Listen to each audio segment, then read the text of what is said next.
Shalom, saudara-saudara yang dikasihi Tuhan Yesus Kristus. Selamat pagi. Damai sejahtera Allah Bapa dan sukacita Roh Kudus menyertai kita semua. Kiranya kasih dan hikmat Tuhan Yesus Kristus menyertai dan menolong kita untuk melakukan tugas dan pekerjaan kita masing-masing di sepanjang hari ini. Nas renungan buat kita hari ini, Sabtu tanggal 10 Juni 2023 menurut Almanak HKBP adalah diambil dari kitab Perjanjian Baru, Roma pasal 12 ayat 16. Dikatakan demikian, hendaklah kamu sehati sepikir dalam hidupmu bersama. Janganlah kamu memikirkan perkara-perkara yang tinggi, tetapi arahkanlah dirimu kepada perkara-perkara yang sederhana. Janganlah menganggap dirimu pandai. Demikian firman Tuhan. Tema renungan, sehati sepikir dan rendah hati. Saudara yang dikasihi Tuhan Yesus Kristus, manusia adalah makhluk sosial yang tidak bisa hidup hanya untuk diri sendiri. Seandainya kita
kita hanya hidup sendiri di dunia ini, maka semua nyamuk akan menyerang kita.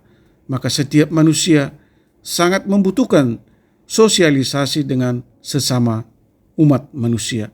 Pertanyaannya adalah, bagaimanakah kita harus berinteraksi dengan sesama manusia?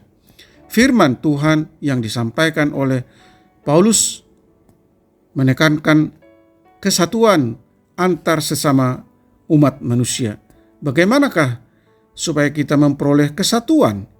Ayat ini berkata, pertama, janganlah kamu memikirkan perkara-perkara yang tinggi, tetapi arahkanlah dirimu kepada perkara-perkara yang sederhana. Kemampuan untuk merendahkan hati adalah cara yang paling ampuh dalam merawat kesatuan. Tidak akan pernah tercapai kesatuan dalam rumah tangga, kumpulan, dan gereja, serta yang lainnya kalau setiap anggota berlomba-lomba meninggikan hati. Sebaliknya, kesatuan akan terpelihara jika setiap orang berlomba untuk merendahkan hati. Kedua, jangan menganggap dirimu pandai. Kita akan susah berbicara dengan orang yang merasa lebih pandai. Janganlah kita meniru orang yang merasa pandai. Sebaliknya, orang yang mau mendengar dan tidak menggurui akan lebih mudah berinteraksi dengan sesama. Jika setiap orang mau meneladani sikap yang dikatakan oleh Paulus tersebut, maka kesatuan dan damai sejahtera akan terpelihara dalam organisasi. Saudara yang dikasihi Tuhan Yesus Kristus, kesatuan yang berlandaskan atas firman Tuhan menjadi kekuatan bagi orang percaya. Marilah kita menghidupi kerendahan hati dan tidak merasa lebih pandai dari sesama. Amin. Mari kita berdoa. Bapa surgawi, Allah yang kami sembah di dalam Yesus Kristus, terima kasih atas pengajaran-Mu melalui firman-Mu hari ini, mengingatkan kami untuk selalu mengusahakan suatu hubungan atau interaksi antar umat manusia yang didasari firman Tuhan dan belas kasih, kesatuan dan saling menghormati, sehingga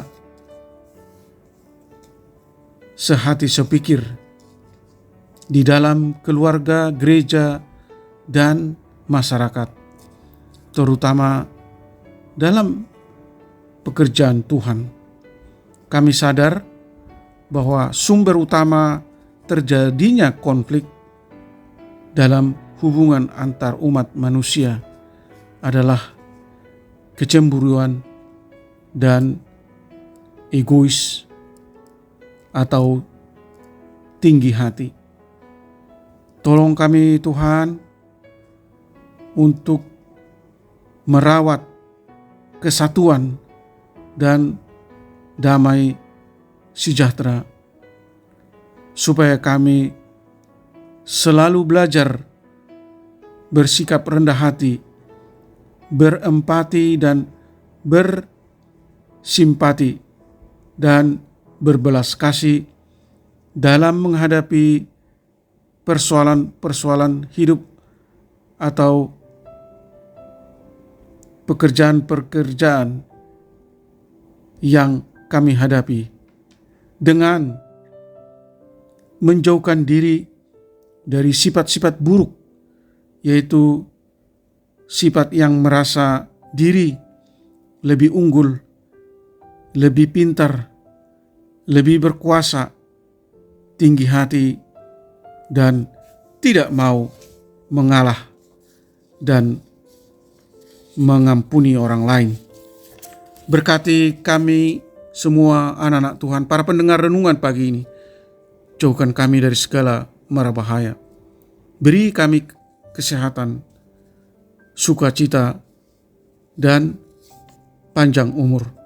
Kami rindu agar Tuhan selalu hadir di dalam hidup kami, menuntun hati dan pikiran kami agar selalu fokus bertindak sesuai kehendak Allah dan berbuat serupa dengan perbuatan Yesus Kristus. Kiranya mujizat Allah, belas kasih-Mu menyembuhkan mereka yang sakit, menopang dan menguatkan mereka yang lemah dan mengalami berbagai masalah dan pergumulan, menghibur mereka yang berduka. Terima kasih Tuhan, hamba berdoa dan mengucap syukur hanya di dalam nama anak-Mu, Tuhan Yesus Kristus. Amin. Shalom, selamat beraktivitas, tetap sehat, Tuhan Yesus memberkati.